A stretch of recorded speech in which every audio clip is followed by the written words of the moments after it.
Hello friends, എല്ലാവരും സുഖമായിരിക്കുന്നോ?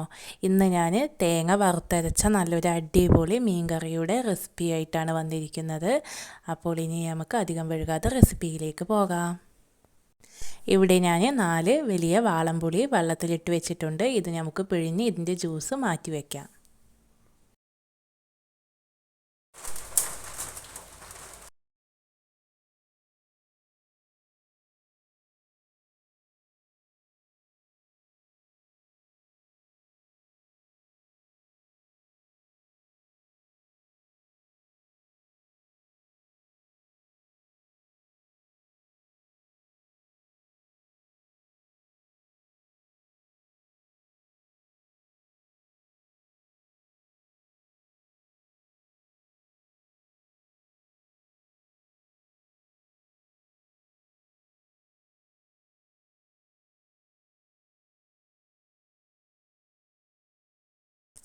പുറത്ത് നല്ല മഴ ഉണ്ട് കേട്ടോ. നിങ്ങളുടെ നാട്ടിലൊക്കെ മഴ ഉണ്ടോ ഫ്രണ്ട്സ്? ഇവിടെ നിന്ന് നല്ല മഴയാണ്.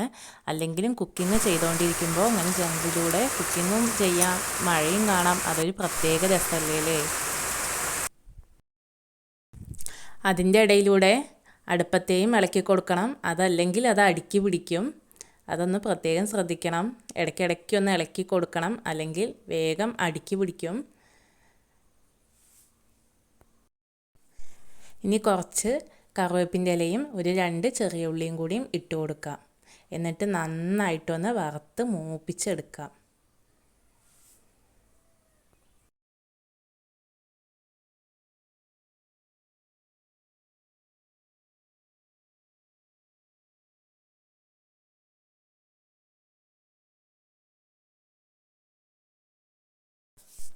ഇടയ്ക്കിടയ്ക്ക് ഒന്ന് ഇളക്കി കൊടുത്തുകൊണ്ടിരിക്കുക, മറന്നു പോവരുത്. ഇനി നമുക്ക് പൊടികൾ ഇട്ട് കൊടുക്കാം. ഞാനിവിടെ 1.5 ടേബിൾ സ്പൂണ് മുളക് പൊടിയും 1 ടേബിൾ സ്പൂൺ മല്ലിപ്പൊടിയും 1/4 ടീസ്പൂണ് മഞ്ഞൾപ്പൊടിയാണ് ഇട്ട് കൊടുത്തത്. പൊടികൾ ഇടുന്ന വീഡിയോ എൻ്റെ കയ്യിൽ നിന്ന് മിസ്സായി പോയി, അതുകൊണ്ടാണ്. ഇനി നന്നായിട്ടൊന്ന് ഇളക്കി കൊടുക്കുക. എല്ലാ ഭാഗത്തെയും എടുത്തിട്ട് നന്നായി ഒന്ന് ഇളക്കി കൊടുത്തിട്ട് ഈ പൊടികളുടെയൊക്കെ ഒരു പച്ചമണമൊക്കെ ഒന്ന് മാറി ഒരു 2-3 മിനിറ്റ് കഴിയുമ്പോൾ നല്ലൊരു മണം വന്ന് തുടങ്ങും. അപ്പോൾ നമുക്ക് ഗ്യാസ് ഓഫാക്കാം.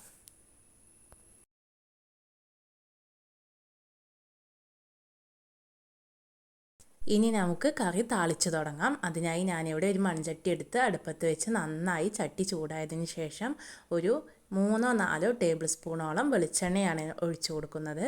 എന്നിട്ട് അതിലേക്ക് ഒരു 1/2 ടീസ്പൂണ് പെരിഞ്ജീരകവും ഒരു 1/2 ടീസ്പൂണ് ഉലുവയും ഇട്ട് പൊട്ടിയതിന് ശേഷം ഒരു 10 ചെറിയ ഉള്ളി നന്നായി അരിഞ്ഞതും കൂടി ഇട്ട് കൊടുക്കുന്നുണ്ട്.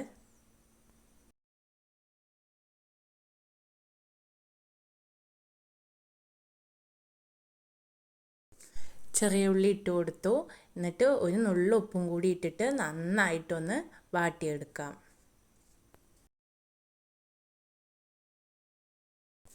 ഉള്ളി ഇവിടെ വാടി വന്നിട്ടുണ്ട്. ഇനി നമുക്ക് ഒരു തണ്ട് കറിവേപ്പിൻ്റെ ഇല കൂടി ഇട്ട് കൊടുക്കാം.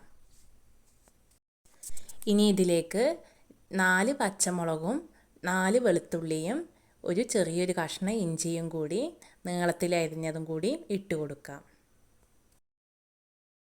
ഇനി എല്ലാതും കൂടി ഒന്ന് മൂത്ത് വരട്ടെ. എന്നിട്ട് ഒരു തക്കാളിയും കൂടി അരിഞ്ഞിട്ട് കൊടുക്കാം.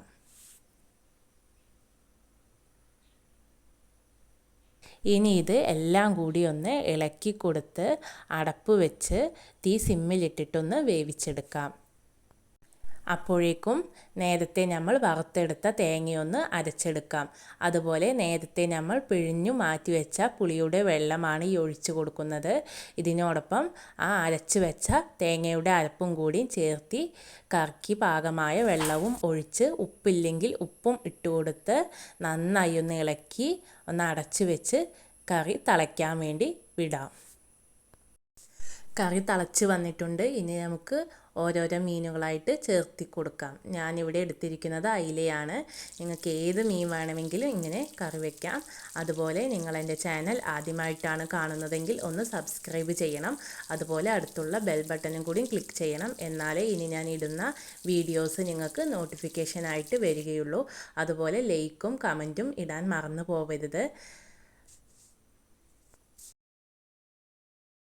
ഇനി അടപ്പ് വെച്ച് മൂടി ഒരു 5 മിനിറ്റ് നേരം സിമ്മിലിട്ടിട്ട് അങ്ങനെ ഇരിക്കട്ടെ. മീനൊക്കെ ഒന്ന് വെന്ത് വരട്ടെ. ഇപ്പോൾ ഇതാ വറുത്തരച്ചെടുത്ത നല്ല അടിപൊളി മീൻ കറി ഇവിടെ റെഡി ആയിട്ടുണ്ട്. അപ്പോൾ ഇനി അടുത്ത റെസിപ്പീസായിട്ട് വീണ്ടും വരാം. അതുവരേക്കും ബായ്.